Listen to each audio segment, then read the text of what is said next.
Welcome back to I Just Don't Know. This is the second part of this fascinating episode about the Lost City of Atlantis. To recap on what I looked back on in part one, we're looking at the different origins and inspirations for this epic myth, legend and story that has captured the imaginations of many, many civilizations. What we're going to do now in this second part is look a little bit more about the story itself and how it's influenced us and recent civilizations, and to see how in literature and art this great story now lives today, and the different theories of potentially if this city or empire did really exist.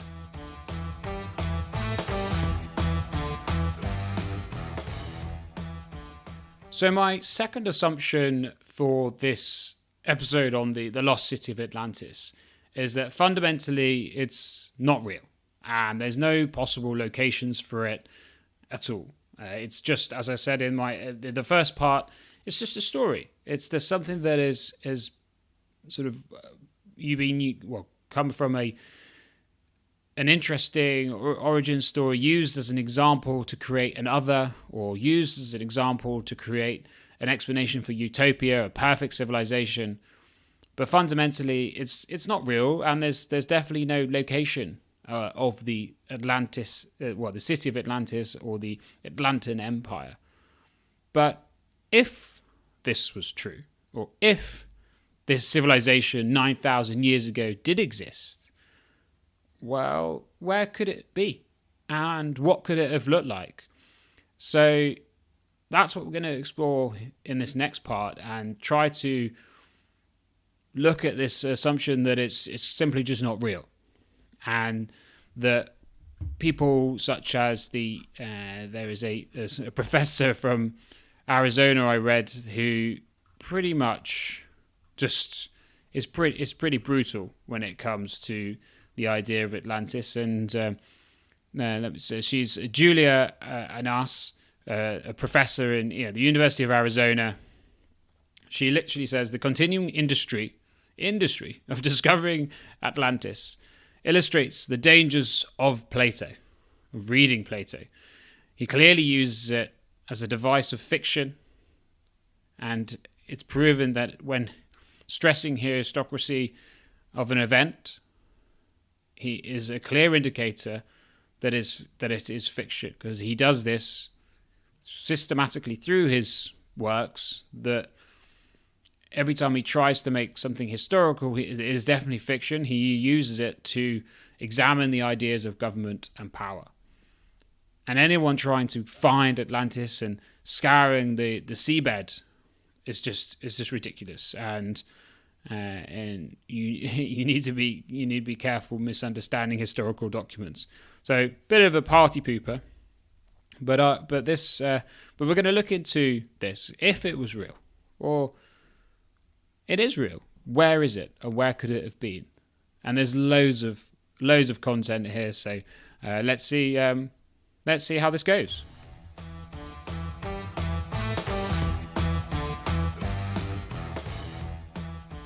The supposed father of the Atlantic, or the city of Atlantis, and the legend of the Atlantean Empire is actually being given to someone quite recent in history, let alone not Plato, but a politician in America, over in Minnesota, a populist politician, so man of the people supposedly. In 1882, he was called Ignatius Donnelly. So it's a bit of a tricky first name, but Donnelly.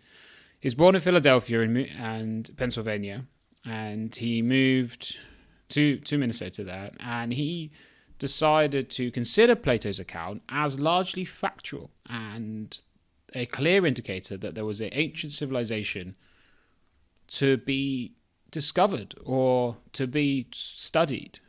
And he made 13 key statements in his work that was called the Atlantis, the Antediluvian world. If I've got that right, Antediluvian world. It's not the easiest thing to read, But he wrote this book, very popular. Everyone was fascinated by it after. But it was an idea that there is a modern day theory that there was this great society that out there, and he was inspired by our man Charles Etienne Brassier de Bourbon, as well as some field work by Augustus Le Pognon, another Frenchman over in the Yucatan Peninsula, and these great Mayan temples. And he was the idea that this great civilization was the origin of these other civilizations further down the roads, whether it be the Mayans, the Aztecs, the ancient Egyptians. But his 13 statements was the first that there once existed an Atlantic Ocean opposite the Mediterranean, a large island where it was potentially a remnant of the sort of African continent, but I think in this case more the remnant of an Atlantic continent, and known as Atlantis. Secondly, that the island, by the description given by Plato of this island, with this, he actually described it with a great mountain, with a large, huge area of grassland to the south. So let's actually, I actually want to look into this a bit more detail. How Atlantis was actually described. He says that let's have a look here. Yeah, so he describes it as this island was the nature and size once existent, evident from what is said to be certain authors who investigated the things around the outer sea. So what they found was that there were 7 islands in that sea in the time, 3 of enormous size, one of which was sacred to Hades, another to Ammon, another one to Poseidon, the extent of which was 1,000 stadia, 200 kilometers, and the inhabitants preserved the remembrance of the ancestors of a immeasurable large island of Atlantis, which really did exist there, which for many ages reigned over all islands in the Atlantic Sea, of which had likewise been sacred to Poseidon. Now things Marcellus has written in the Ethnopicia. So the last bit, ignore the last bit, but overall what the story is there from the ancient history there, and what was inspiring Donnelly here was that these islands out in the Atlantic were ruled by a larger island, and that sounds, especially thinking about one island was loyal to or given to Hades, and others to sort of other deities. It makes me think of Tenerife, with the potentially black sand and beaches there. You'd imagine that would be given to Hades, the keeper of the underworld. And I'm sure Tenerife has changed over hundreds of years, but I can't imagine it has changed massively in the last sort of 2,500 years. But potentially they're talking about the Tenerife and those sort of islands. Was there another island out there? And Donnelly thinks potentially there was. So the last part here was that Donnelly wanted to outline was that Plato's island was not a fable, it's not a story, it is history. But let's move on to the third statement he made, was that Atlantis was a region where man first rose from a state of barbarism to civilization. So along the lines of the Atlantic people was a representation of utopia, so not necessarily Plato's idea that they are the other, something to fear, and the antagonist against the protagonist of Athens. Number 4, Donnelly says that it became that over the course of ages, a populous and mighty nation from whose emigrants from the Gulf of Mexico, the Mississippi River, the Amazon River, South America, the Mediterranean, Europe, Africa, the Baltic, Black Sea, Caspian Sea, populated the empire of Atlantis. And he also said number 5 was that there was the true Atlantean world was the Garden of Eden, the Garden of the Elysian Fields, everything that every time someone has described these amazing lands, well, that was Atlantis itself. And this is where early mankind dwelt for ages in peace and happiness. So very much stressing the idea of utopia. Number 6, that the gods and goddesses of ancient Greek, the Hindu gods, the Scandinavian gods, the kings and queens were the heroes of Atlantis. And that's where all this inspiration for these great religions, all the way to Hinduism, it was inspired by actual historical events. So this is where it's getting a bit outrageous, but again, let's go with it. That Atlantis is the source of these great religions, especially number 7, the mythology of Egypt and Peru represented the original religion of Atlantis, which was sun worship. So going back to some of the original ideas, observations 50 years before this, in the early 19th century, that the sun god is the common factor here between the religions of Central America, Southern America, and Egypt, and the Atlantis is the bridge between that. Number 8 is that the oldest colony formed by Atlantis was Egypt. So Egypt was a direct descendant of the Atlanteans, and there's obviously so much about Egypt we don't know, but it is definitely one of the most fascinating ancient civilizations out there. And the pyramids deserve many episodes on itself, so we're not going to delve too much on that. Number 9 is that the Bronze Age of Europe derived from Atlantis itself, and the Atlanteans actually was the first to manufacture iron and therefore dominate warfare and dominate the land, and therefore explaining why they were such a feared enemy by the Athenians. They were number 10. They were the origin and the parent of the European alphabet, as well as the this can potentially be conveyed by the languages left by the Mayans. Again, a bit of a stretch there. Number 11, that the Atlanteans were the potential original sort of they were the original seat of a race, and this is by in line with a slightly kooky lady called Helena Blavatsky, who says that the Atlantean people were the 4th race, and it leads, unfortunately, into that the 5th race was the Aryan race. So again, getting into a bit of a race battle here of the origins of the people of this world. Number 12, the Atlanteans perished in a terrible convulsion of nature in which the whole island was sunk into the ocean. So he's very much just adopting what was mentioned by Plato and Critias. And then lastly, 13, that the few people who escaped on ships and rafts were carried to east and west from this appalling catastrophe of the island being sunk. And they, in their own time, became legends of different nations, old and new. So again, the idea of forming some of the religions of these different parts of the world, whether it's Greek, Scandinavia, Hindu. This came from the stories shared by Atlanteans that managed to survive the sinking of Atlantis itself. So Mr. Donnelly has he brought to life the idea of Atlantis, and because of his slightly outrageous assumptions and statements to prove, it perhaps formed more in the imaginations of the people of America and people of Europe when this book was published, rather than the academic community at all, or anyone seriously trying to take seriously the possibility of this ancient civilization. It pushed it even further into the idea of a romantic idea and a myth and a story that eventually turned into a Disney film. So this really was I can see why I'm glad he brought to life the legend of Atlantis, but he really pushed it into the field of fiction. And you could say that is a shame, because there's so much more to this story that is not his assumptions and his strange sort of intentions here.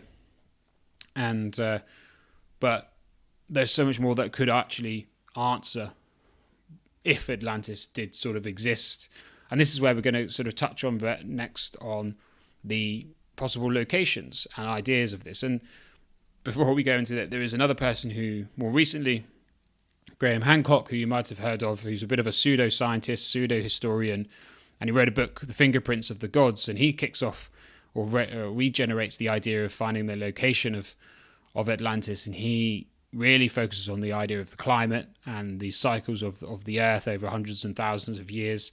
He actually says, alongside some other people, that Atlantis was potentially in Antarctica. And I'm going to work backwards from this one, because the idea that there is a hidden civilization that has completely been devastated and disappeared because of in the middle of the Antarctica that we've not managed to really explore, and satellites can't necessarily penetrate underneath it, is a great idea. It's a nice idea because you can't prove it. But his theory of that crustal movements, that Antarctica potentially used to be in the middle of the Atlantic and now has moved south, or a pole shift caused this great devastating sort of change to what the Earth looks like, and causing the Atlantis to sink to the bottom of the ocean, or be frozen over and sink to the deep depths. Again, bit of fiction, and actually inspired the 2012 film that I have seen as well, that where pole shifts, where the Earth is actually changing pole, where the South Pole becomes the north to the south, causes absolute devastation to the whole planet, and people have to retreat to an ark. So using the story of Noah's Ark again as inspiration for that film. And so is Atlantis in Antarctica? Well, that it's a nice story, but Graham Hancock's sort of idea that these great civilizations are all linked by religion, we could go on for a long time about that. But I wanted to move on to the possible locations and how interesting many civilizations and communities and societies in the past have always tried to claim possible locations for Atlantis, and then trying to link it to themselves. So first off, it could have been Santorini, where we mentioned before. It could have been an island in Greece, as close as that was completely submerged by that great event. And so that's a possibility. The idea that the southern tip, I think it was the Laconia, I think I want to call it, southern tip of Greece, could have actually been the was it beyond the thing of Hercules? Oh, I've completely forgotten now. The Pillars of Hercules. That's the one. The Pillars of Hercules might not have actually been the southern tip of Spain going into the Atlantic. It actually could have potentially been southern Greece. I sort of doubt that. I think the ancient Greeks did explore most of Greece. They had boats. They were able to navigate and go all the way to Sicily. They did actually try to conquer Sicily in sort of 431 BC. And so, 415 BC, and they failed. So they definitely explored that far west. So I don't think Sardinia or southern Italy could be the potential explanation of the Atlantic people looking to invade all of Asia Minor and Athens. But then it goes further along. Was it potentially in Morocco and on the west coast of Africa? Did Africa or Western Africa look slightly different back then? Well, this is a great question now. Is the Sahara 10,000 years ago was supposedly dense woodlands and jungle, and was completely habitable with rivers and lakes, and there is a place on sort of West Africa called in Mauritania, the Richard structure, or the Eye of Africa as it is, and it can be seen from space, and it's actually used by astronauts to navigate supposedly, or at least know what's going on. I'm not exactly sure, but it's an incredible structure. Definitely look it up. But it's absolutely huge, miles and miles across. So about 20 miles, if not more, 30 miles in diameter. But it really could have been the basis of a ringed city, which is sort of along the lines of the description of that was outlined of this great city. And if it was surrounded by forest and lakes, it was a long way, but a decent way to Egypt, where it could be trading with.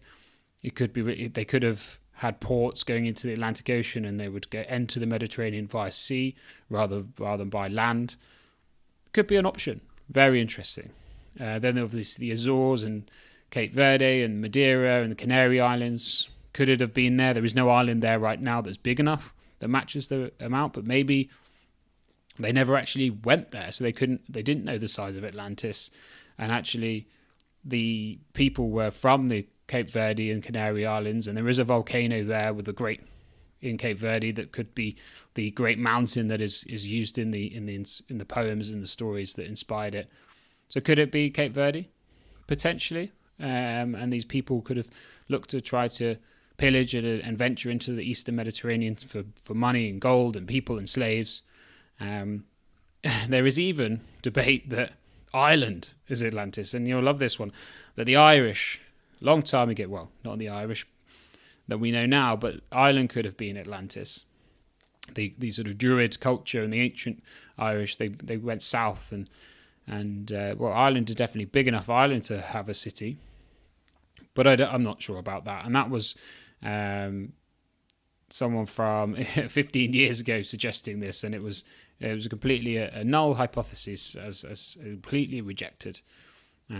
But people, as far as sort of this, the potentially the Celts were linked to the Atlantean people after the Ice Age, and that the Scandinavians were potentially the origin of the Atlantean people. So potentially Denmark or Eastern Denmark, before it was sort of broke apart from Sweden. There was an island there that held a city, and they travelled all the way around the tops of Scotland and into the Mediterranean to explore. So were they the Atlantean people? Again, is this a indirect method by people in the 70s and 80s to try and link the Scandinavian people with the say that they are Atlantean people?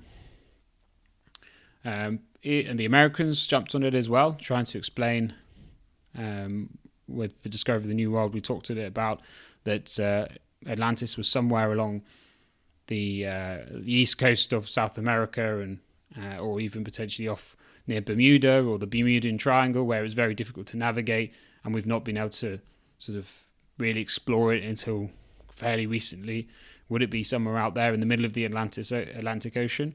The Americans like to think so. So even, lastly, there is a theory that it was about 70 years ago by a guy, William Warren, promoted the idea that the North Pole supposedly was not as cold as it is now, and further south, and that could have been where the Atlantis was based, somewhere near the North Pole, like modern day Iceland or Greenland. So there's so many ideas of where this would be, where Atlantis could be. And my favourite is the Richard structure, the Eye of Africa, the idea that 9,000 years ago, supposedly we know that 5,000 years ago, there was definitely, Sahara definitely looked differently. And if it was jungle or forest or something more habitable, milder, where people could live and farm, that the Richard Eye was something related to that potentially. But over in that sort of Western Africa area, there was a great civilization that flourished. Egypt was a product of that, and they, because of the climate, were able to flourish for longer, with the Nile helping them. The Nile not drying up, whereas it did in the Saharas. The rivers in the Sahara did dry up, and the flats of the Eye of Africa, it's actually proven to be salt on the top, suggesting it could have been a great lake or river or some sea. So maybe Africa looked very differently 10,000 years ago. So could there be a civilization that lived there, and just with climate cycles and changes, and that they eventually were devastated to a point where the civilization had to just move and change, and it wasn't perhaps one great day that caused it. It could have been over a period of time, but fundamentally, it was something to do with sort of Western Africa on that. That's where potentially they are. So that's my favourite. It's completely made up and absolutely fiction.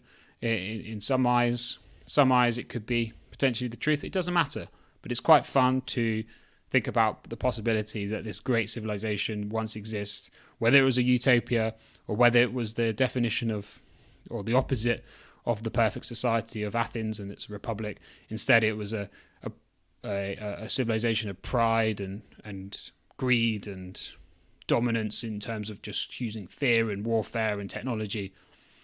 Either one is fascinating today. So yeah, really, it's been really enjoyable to think about that and explore the more later theories of Atlantis.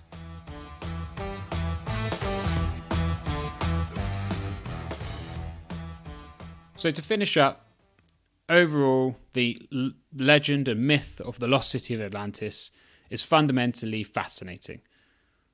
The unknown and what sort of the origins of it and where it could be, we love it. And over consistently throughout history, especially in the last 500 years, we have loved the idea of this great civilization that existed sometime between 9,000 and 10,000 years ago, that were the antagonists against the Athenians, and we just want to know who they could have been, where they could have been, why they were there, what did they do, what technology they had, were they amazing, were they a utopia, or were they everything we need to try to avoid, the other that we must try to get away from. What I take from this is that what I want to go back to my first assumption. Just because something is a great story and has great imagination because of its production or inspiration in literature or film recently, that don't just assume it is completely a story. There is inspiration for everything. And sometimes that inspiration is potentially fact, or at least real documents of real people writing it down. Whether it's literature or not, fact or fiction, it's so important to actually look at where the inspiration came from and not just take things just because they're well produced and they capture imagination as this is what it is, because you miss actually the best parts of the story. There's so much more to this story of Atlantis than what was created 140 years ago by Donnelly in the US and his imagination or his assumptions. There's so much more to it, and it's been so fun to look at what Atlantis could have been and what it meant to so many other civilizations over the last 2,000 years, and what it meant to Plato and Athens, and this story or historical event, whatever you want to think it is. It has meant so much to so many people. It has represented so much to so many people. And forming your own opinion about something beyond what is represented in art and literature is really, really important. But I'll finish it off because I can link it to sort of what I've also learned here is that historians, philosophers, artists, storytellers are inspired by geographical events, what Earth gives them, real events that they had no control over, but inspire incredible things. And that is such as the Thera eruption, the Minoan volcanic eruption, the great tsunamis that cover cities. And it sort of rings true that the planet, Earth, is a great creator of stories, a great creator of myths and legends, but is also the culprit for and the cause for devastation, death, and the end of potentially a civilization that was more advanced than we can even fathom and imagine 10,000 years ago. And therefore, we mustn't take the Earth for granted, and we mustn't underestimate the power of volcanoes, the power of what the Earth can do to us and do to the civilization of people wherever we are. And while it's not necessarily related exactly to Atlantis, but I think it's in terms of climate change as such, but it definitely, with Atlantis being a lost city and supposedly buried by the ocean, it's definitely Earth 1, Atlantis 0. So let's finish it there. Thanks so much. And thank you so much for listening. A slightly longer podcast than this one, but I've really enjoyed this topic. I've been prepping for it a little bit longer because I just love the stories, love the myths, love the legends. So, but thanks for listening, and bye everyone.